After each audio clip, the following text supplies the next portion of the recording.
ನನಗೆ ಬಹಳ ಆಶ್ಚರ್ಯ ಆಗಿದ್ದೇನೆ. ಹೋಮ್ ಮಿನಿಸ್ಟರ್ ಒಂದು ಸ್ಟೇಟ್ಮೆಂಟ್ ಕೊಡ್ತಾರೆ, ಇಂಗ್ಲಿಷಲ್ಲಿ ಯಾಕೆ ಆಗ್ತಾರೆ ಅಂತಂದ್ರೆ ಹೊರಗಿನವರು ಬಂದಿರ್ತಾರೆ ಅಂತ. ಅದಕ್ಕೆ ನಾವು ನಮ್ಮ ನ್ಯೂಸ್ ಅಲ್ಲಿ ಹೇಳಿದ್ವಿ, ಹೊರಗಿನವರು ಬರ್ತಾರೆ ಅಂತ ನೀವು ಇಂಗ್ಲಿಷಲ್ಲಿ ಹಾಕೋದಿದ್ರೆ ನಾವು ಯಾವತ್ತೂ ಕೂಡ ಇಂಗ್ಲಿಷ್ ಬೇಡ ಅಂತ ಹೇಳಿಲ್ಲ, ನಾವು ಹಿಂದಿ ಬೇಡ ಅಂತ ಹೇಳಿಲ್ಲ. ನಾವು ಹೇಳಿದ್ದು 60-40 ಮಾಡಿ, 60-40% ಮಾಡಿ ಅಂತ. ಅವರು ಒಂದು ನಿಮಿಷ ಹೋಮ್ ಮಿನಿಸ್ಟರ್ ಏನು ಹೇಳಿದ್ರು, ಒಂದು ನಿಮಿಷ ಹೋಮ್ ಮಿನಿಸ್ಟರ್ ಏನು ಹೇಳಿದ್ರು, ಹೊರಗಿನವರಿಗೆ ಅನುಕೂಲವಾಗಲಿ ಅಂತ. ಅದಕ್ಕೆ ನಾವು ಹೇಳಿದ್ವಿ ರಿಪಬ್ಲಿಕ್ ಕನ್ನಡದಲ್ಲಿ, ಹಾಗಿದ್ದರೆ ಹೊರಗಿನವರು ಇದಾರಲ್ಲ ಅವರೇ ಗೃಹ ಸಚಿವರಾಗಲಿ, ಪಕ್ಕದ ತಮಿಳುನಾಡವರಾಗಲಿ, ಮತ್ತೆ ನೀವು ಯಾಕೆ ಬೇಕು ನಮಗೆ? ನೀವಿರೋದು ನಮ್ಮ ನಮ್ಮ ನಮ್ಮ ನಮ್ಮ ಹೇಳಿಕೆಗಾಗಿರುವಂಥದ್ದು. ನರಸಿಂಹಮೂರ್ತಿ ಅವರೇ, ಇಂಗ್ಲಿಷ್ ಯಾವ ಭಾಷೆ ಹಾಗಾದ್ರೆ? ಅಲ್ಲ ಎಂತ ಅಸಂಬದ್ಧ ಹೇಳಿಕೆ ಅಂತಂದ್ರೆ ಇಂಗ್ಲಿಷ್ ಯಾವ ಭಾಷೆ? ಅಲ್ಲ ಅವ್ರಿಗೆ ಬೇಕಾಗಿ ಮಾಡ್ತೀನಿ ಅಂದ್ರೆ ಮತ್ತೆ ನೀವು ಯಾಕೆ ನಮಗೆ ಬೇಕು? ನಿರಂಜನ್ ಸರ್ ಅವರು ನನಗೆ ಪ್ರಶ್ನೆ ಕೇಳಿದ್ರು, JDS ಅವರು ನಿಮ್ಮ ಅವಧಿಯಲ್ಲಿ ಏನು ಮಾಡಿದ್ರಿ ಅಂತ. ಈ ರಾಜ್ಯದ ಪ್ರತಿಯೊಬ್ಬ ಕನ್ನಡ ಪರ ಹೋರಾಟಗಾರನ ಎದೆ ಮುಟ್ಕೊಂಡು ಕೇಳಿ, ಯಾರು ಕುಮಾರಣ್ಣ CM ಇದ್ದಾಗ ಯಾರು ಕನ್ನಡ ಪರ ಹೋರಾಟಗಾರರು ಹೋರಾಟ ಮಾಡಿದ್ದೀವಿ ಅಂತ ಅಂದ್ಬಿಟ್ಟು ಹೇಳಿ. ಅಲ್ಲಿ ಬೆಳಗಾಮಲ್ಲಿ ಬೆಳಗಾವಿನಲ್ಲಿ ಮರಾಠಿ ಪುಂಡರ ಅಟ್ಟಹಾಸ ನಿಲ್ಲಿಸ್ಬೇಕು ಅಂತ ಅಂದ್ಬಿಟ್ಟು BJP ಗೌರ್ಮೆಂಟ್ ಜೊತೆ ಏನು ಅಲಯನ್ಸ್ ಇದ್ದಾಗ ಅಲ್ಲಿ ಸುವರ್ಣಸೌಧ ಕಟ್ಟಿ ಕನ್ನಡಿಗರು ನಾವು ಎಷ್ಟು ಸ್ಟ್ರಾಂಗ್ ಇದ್ದೀವಿ ಅಂತ ಅಂದ್ಬಿಟ್ಟು ಮರಾಠಿಗರಿಗೆ ಉತ್ತರ ಕೊಟ್ಟಂತ. ಆದ್ರೆ ಕುಮಾರಸ್ವಾಮಿ ಅವಧಿಯಲ್ಲೂ ಕೂಡ 60-40 ಬರಲಿಲ್ಲ. ಕುಮಾರಸ್ವಾಮಿ ಅವಧಿಯಲ್ಲೂ ಕೂಡ 60-40 ಬರಲಿಲ್ಲ. ಕುಮಾರಣ್ಣ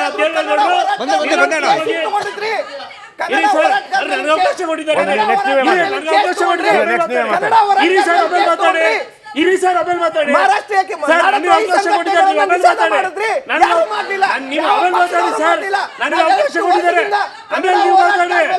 ಯಾರ್ಯಾರು ಒಬ್ಬ ಕನ್ನಡ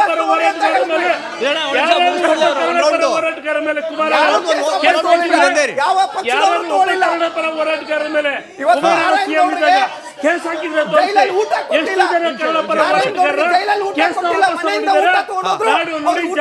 ಅಂತ ಬಂದಾಗ ಅವ್ರು ಬರ್ತಿರ್ತಾರ. ಕುಮಾರಣ್ಣ ಯಾವತ್ತು ಬಿಟ್ಕೊಟ್ಟಿಲ್ಲ, ಇಚ್ಛಾಶಕ್ತಿನ ಬಿಟ್ಕೊಟ್ಟಿಲ್ಲ. ಎಲ್ಲ ಕನ್ನಡ ಪರ ಹೋರಾಟಗಾರ ಇವತ್ತು ಕನ್ನಡ ಪರ ಹೋರಾಟಗಾರ ಅರೆಸ್ಟ್ ಮಾಡಿರೋದಕ್ಕೆ ಪೊಲೀಸ್ ಅಧಿಕಾರಿಗಳಿಗೆ ಫೋನ್ ಮಾಡಿ ಇವತ್ತು ಸಹ ಬಿಡ್ತಿದ್ದಾರೆ. ಇದು ಕುಮಾರಣ್ಣನ ಬದ್ಧತೆ, ಕುಮಾರಣ್ಣನ ಇಚ್ಛಾಶಕ್ತಿ.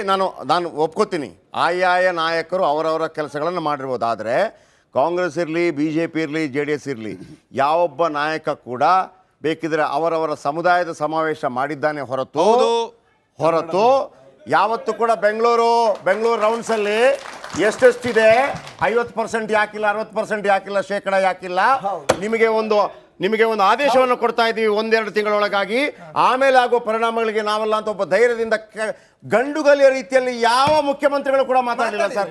ನಂಬರ್ 1. ಎರಡನೇದು ಬಂದೆ ದೀಪಕ್ ನೋಡಿ, ಬಂದೆ ದೀಪಕ್ ಬಂದೆ ಸರ್. ತಮಿಳು ತೆಲುಗಲ್ಲಿ ಸ್ಟಾರ್ಗಳನ್ನ ಕರ್ಸ್ಕೊಂಡು ವೋಟ್ ಬ್ಯಾಂಕ್ ಯಾರು ಕರ್ಸಿದ್ದು? ನಮ್ಮ ಆರ್ನಗರ ವಿಧಾನಸಭಾ ಕ್ಷೇತ್ರದಲ್ಲಿ ಮುನಿರತ್ನಮ್ಮ ಎಲ್ಲ ತಮಿಳಲ್ಲಿ ಮಾತಾಡ್ಕೊಂಡು ವೋಟ್ ಬ್ಯಾಂಕ್ಗೋಸ್ಕರ ಅವ್ರಿಗೆ ಕನ್ನಡದ ಮೇಲೆ ಒಂದು ಚೂರು ಕಿಂಚತ್ತುನೋ ಅಭಿಮಾನ ಇಲ್ಲ. ಅವ್ರು ಬರೀ ಏನಿದ್ರು ದುಡ್ಡು ಮಾಡ್ಬೇಕು, ಅವ್ರ ಮಕ್ಕಳನ್ನ 5,000 ಕಾರ್ಗಳಲ್ಲಿ ಓಡಿಸ್ಬೇಕು ಅನ್ನೋದು. JDS ಬಗ್ಗೆ ಹೇಳ್ತಾರಲ್ಲ, MLC ಯಾಕೆ ಮಾಡಬಾರ್ದು? ವಾಟಾಳ್ ನಾಗರಾಜ್ ಅವ್ರನ್ನ ಯಾಕೆ ನಾರಾಯಣಗೌಡ್ರನ್ನ ಮಾಡಬಾರ್ದು? ಶರವಣನ ಯಾಕೆ ಮಾಡಬೇಕು? ವಾಟಾಳ್ ನಾಗರಾಜ್ ಅವ್ರಿಗೆ ನೀವು ಕೇಳಿ, ಫೋನ್ ಮಾಡಿ. ವಾಟಾಳ್ ನಾಗರಾಜ್ ಅವ್ರಿಗೆ ನೀವು ಈಗಲೇ ಕೇಳಿ, ಒಂದು ನಿಮಿಷ. ವಾಟಾಳ್ ನಾಗರಾಜ್ ಅವ್ರಿಗೆ ಕೇಳಿ ಸರ್, ಒಂದು ನಿಮಿಷ ಕೇಳಿದ್ರೆ ಪ್ರಶ್ನೆ ಕೇಳಿದ್ದಾರೆ. ಇರಿ ಸರ್, ಒಂದು ನಿಮಿಷ. ವಾಟಾಳ್ ನಾಗರಾಜ್ ಅವ್ರಿಗೆ